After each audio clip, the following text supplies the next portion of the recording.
Hello friends, പുതിയൊരു വീഡിയോയിലേക്ക് എല്ലാവർക്കും സ്വാഗതം. കഴിഞ്ഞ വീഡിയോയിലൂടെ നമ്മൾ ഒരു റെസ്യൂമെ ഉണ്ടാക്കുമ്പോൾ ശ്രദ്ധിക്കേണ്ട കാര്യങ്ങൾ എന്തൊക്കെയാണെന്ന് മനസ്സിലാക്കി. ഈ വീഡിയോയിലൂടെ നമുക്ക് ഒരു പ്രൊഫഷണൽ റെസ്യൂമെ എങ്ങനെ ക്രിയേറ്റ് ചെയ്യാമെന്ന് നോക്കാം.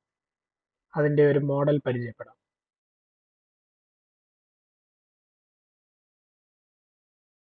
നമ്മൾ ഏത് കാര്യം ചെയ്യുമ്പോഴും അതിൻ്റെ ഒരു മോഡൽ നമുക്ക് അവൈലബിൾ ആണെങ്കിൽ അത് വളരെ നമ്മളെ ഹെൽപ്പ് ചെയ്യുന്നതാണ്. സോ ഇവിടെ റെസ്യൂമെ ക്രിയേറ്റ് ചെയ്യാനായി നമുക്ക് ഏതെങ്കിലും ഒരു മോഡൽ അല്ലെങ്കിൽ ഒരു ഫോർമാറ്റ് സെലക്ട് ചെയ്താലോ. ഇങ്ങനെയുള്ള ഒരു ഫോർമാറ്റ് സെലക്ട് ചെയ്യുന്നതിനായി നമുക്ക് ക്യാൻവ എന്ന സോഫ്റ്റ്വെയർ ഉപയോഗിക്കാം. ഇത് നമ്മുടെ മൊബൈലിലും നമുക്ക് ഉപയോഗിക്കാവുന്നതാണ്.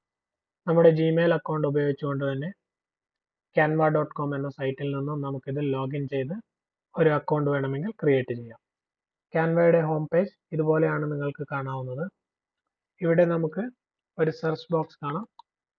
നമുക്ക് ആവശ്യമുള്ള ഫോർമാറ്റ് ലഭിക്കുന്നതിനായി ഇവിടെ നമുക്കൊന്ന് സെർച്ച് ചെയ്ത് നോക്കാം.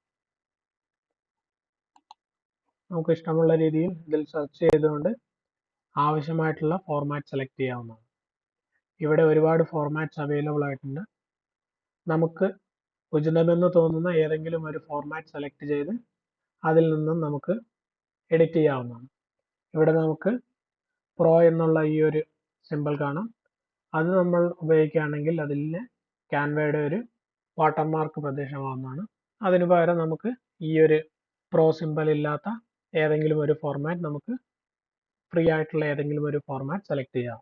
ഇനി നമുക്ക് സെലക്ട് ചെയ്ത ഏതെങ്കിലും ഒരു ഫോർമാറ്റിലേക്ക് എന്തൊക്കെ ഡീറ്റെയിൽസ് ആണ് നമുക്ക് ആഡ് ചെയ്യാമെന്നുള്ളത് നോക്കാം.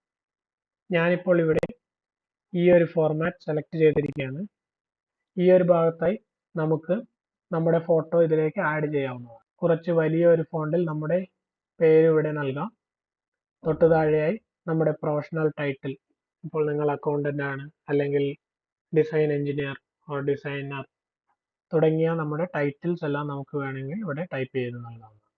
ഇനി നമ്മുടെ ഏറ്റവും പ്രധാനപ്പെട്ട കോൺടാക്ട് ഇൻഫർമേഷൻ നമുക്ക് ഈ ഒരു ഭാഗത്തായി നൽകാവുന്നതാണ്. അതായത് ഫോൺ നമ്പർ, ഇമെയിൽ അഡ്രസ്, നമ്മുടെ ലിങ്ക്ഡിൻ പ്രൊഫൈൽ, ഈ 3 കാര്യങ്ങൾ നൽകിയാൽ മതിയാവും. ഒരു എക്സ്പീരിയൻസ്ഡ് ആയിട്ടുള്ള ആൾക്ക് അദ്ദേഹത്തിൻ്റെ ഒരു പ്രൊഫഷണൽ സമ്മറി വളരെ ബ്രീഫായിട്ട് ഈ ഒരു ഭാഗത്ത് സമ്മറി എന്നുള്ള ഈ ഒരു സെക്ഷനിൽ നമുക്ക് നൽകാം. അതായത് ഒരു 3-4 സെന്റൻസിൽ നമ്മുടെ പ്രൊഫഷണൽ എക്സ്പീരിയൻസ്, കീ സ്കിൽസ്, അതുപോലെ തന്നെ കരിയർ അച്ചീവ്മെന്റ്സ് എല്ലാം ഈ ഒരു ഭാഗത്തായി നമുക്ക് ടൈപ്പ് ചെയ്ത് നൽകാവുന്നതാണ്. അതിനുശേഷം നമുക്ക് നമ്മുടെ എക്സ്പീരിയൻസ് ഓരോന്നായി ഈ ഒരു സെക്ഷനിൽ നൽകാവുന്നതാണ്.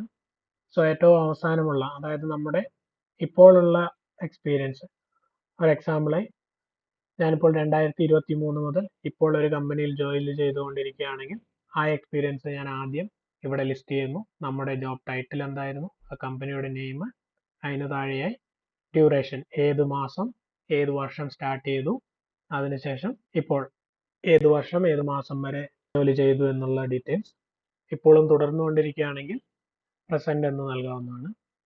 അതിനുശേഷം തൊട്ട് താഴെയായി ഓരോ ബുള്ളറ്റ് പോയിന്റുകളായി നമ്മുടെ കീ റെസ്പോൺസിബിലിറ്റീസും അച്ചീവ്മെന്റ്സും നമുക്ക് ടൈപ്പ് ചെയ്ത് നൽകാവുന്നതാണ്.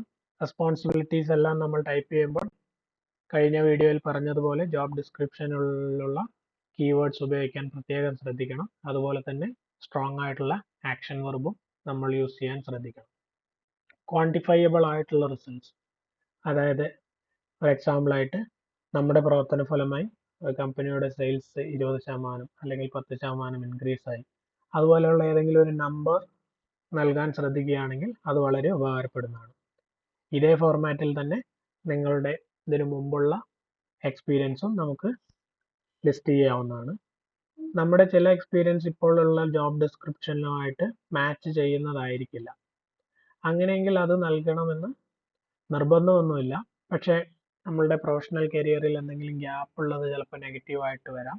സോ ആ ഒരു കേസിലൊക്കെ ആണെങ്കിൽ നമ്മുടെ എല്ലാ എക്സ്പീരിയൻസും നമുക്ക് ലിസ്റ്റ് ചെയ്യാവുന്നതാണ്. ഇനി നമുക്ക് നമ്മുടെ എഡ്യൂക്കേഷൻ സെക്ഷനിലേക്ക് വന്നു കഴിഞ്ഞാൽ അത് നമ്മുടെ ലേറ്റസ്റ്റ് ഡിഗ്രി ഏതാണെന്നുള്ളത് ആദ്യം നൽകുക. അതിന് തൊട്ട് താഴെയായി അതിനു മുമ്പ് നമ്മൾ കംപ്ലീറ്റ് ചെയ്തിരിക്കുന്ന നമ്മുടെ എഡ്യൂക്കേഷൻ എന്താണെന്ന് നൽകുക. നമുക്ക് പി ജിയും യു ജിയും ഉണ്ടെങ്കിൽ പി ജിയുടെ ഡീറ്റെയിൽസ് ആദ്യം എൻ്റർ ചെയ്തതിന് ശേഷം യു ജി ഡീറ്റെയിൽസ് നമുക്ക് നൽകാവുന്നതാണ്. നിങ്ങളുടെ മാർക്ക് വളരെ നല്ലതാണെങ്കിൽ മാത്രം ഇതിൽ സ്പെസിഫൈ ചെയ്താൽ മതിയാകുമെന്നാണ് എനിക്ക് തോന്നുന്നത്. അതിനുശേഷം നമ്മുടെ മേജർ സ്കിൽസ് എല്ലാം നമുക്ക് സ്കിൽസ് എന്നുള്ള സെക്ഷനിൽ ലിസ്റ്റ് ചെയ്യാവുന്നതാണ്. ടെക്നിക്കൽ സ്കിൽസും സോഫ്റ്റ് സ്കിൽസും പ്രത്യേകം മെൻഷൻ ചെയ്യേണ്ടതാണ്. സോ ടെക്നിക്കൽ സ്കിൽസ് എക്സാമ്പിളായിട്ട് ഏതെങ്കിലും പ്രോഗ്രാമിംഗ് ലാംഗ്വേജസ് അല്ലെങ്കിൽ സോഫ്റ്റ്വെയർസ് ഒക്കെ അറിയുകയാണെങ്കിൽ അത് നമുക്ക് ഇവിടെ ലിസ്റ്റ് ചെയ്യാം. അതുപോലെ തന്നെ സോഫ്റ്റ് സ്കിൽസ് ആയിട്ടുള്ള ലീഡർഷിപ്പ്, സ്ട്രാറ്റജിക് പ്ലാനിങ്, നമ്മുടെ കമ്മ്യൂണിക്കേഷൻ സ്കിൽസ് തുടങ്ങിയതെല്ലാം നമുക്കിവിടെ സോഫ്റ്റ് സ്കില്ലിൽ ആഡ് ചെയ്യാവുന്നതാണ്.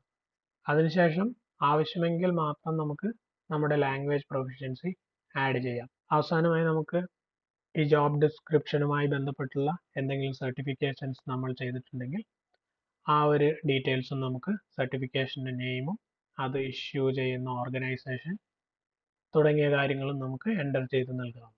ഒരുപാട് കളറുകളും തുടങ്ങിയ കാര്യങ്ങളെല്ലാം യൂസ് ചെയ്ത് കോംപ്ലിക്കേറ്റഡ് ആക്കാതെ വളരെ സിമ്പിളായി റെസ്യൂം പ്രിപ്പയർ ചെയ്യുന്നതായിരിക്കും നല്ലത്. ഇനി അതല്ല നമ്മളൊരു ഗ്രാഫിക് ഡിസൈനർ അല്ലെങ്കിൽ എന്തെങ്കിലും ഡിസൈനിങ് ജോബിന് വേണ്ടിയിട്ടാണ് നമ്മൾ അപ്ലൈ ചെയ്യുന്നതെങ്കിൽ ആ ഒരു രീതിയിൽ നമുക്ക് ഇവിടെ ഗ്രാഫുകൾ അല്ലെങ്കിൽ എന്തെങ്കിലുമൊക്കെ സ്പെസിഫിക് ഡിസൈൻസ് നമുക്കിതിൽ ആഡ് ചെയ്യുകയാണെങ്കിൽ നമ്മുടെ വർക്ക് റെസ്യൂമേയിൽ തന്നെ നമുക്കൊന്ന് ഹൈലൈറ്റ് ചെയ്യാവുന്നതാണ്. ആ ഒരു കേസിൽ നമുക്ക് കുറച്ച് ഡിസൈൻ എലമെന്റ്സ് എല്ലാം ആഡ് ചെയ്യുന്നതിൽ തെറ്റില്ല. സോ ഒരു പ്രൊഫഷണൽ റെസ്യൂം എങ്ങനെയാണ് ക്രിയേറ്റ് ചെയ്യുന്നതെന്ന് കുറച്ചൊക്കെ ഒരു ഐഡിയ കിട്ടി എന്ന് വിചാരിക്കുന്നു. ഒരു ഫ്രഷറിനുള്ള റെസ്യൂമെ ക്രിയേറ്റ് ചെയ്യുന്നത് എങ്ങനെയാണെന്ന് നമുക്ക് അടുത്ത വീഡിയോയിലൂടെ മനസ്സിലാക്കാം. ഈ വീഡിയോ നിങ്ങൾക്ക് എല്ലാവർക്കും ഇഷ്ടമായി എന്ന് വിചാരിക്കുന്നു.